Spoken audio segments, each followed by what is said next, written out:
कई लोग अपने खाने को गर्म करने के लिए माइक्रोवेव को यूज करने से डरते हैं क्योंकि उन्होंने कहीं ना कहीं से सुना होता है कि माइक्रोवेव आपके खाने के हेल्दी एलिमेंट्स और न्यूट्रिशंस को खत्म कर देता है। लेकिन यह बिल्कुल गलत है।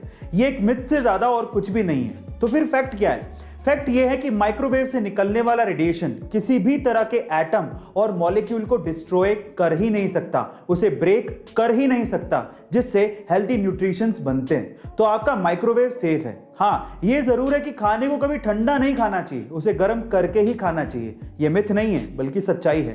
गाइस, आपको यह फैक्ट कैसा लगा कमेंट सेक्शन में जरूर लिखिएगा और ऐसे अमेजिंग वीडियोस के लिए शेयर, सब्सक्राइब एंड लाइक। मिलते हैं अगली वीडियो में।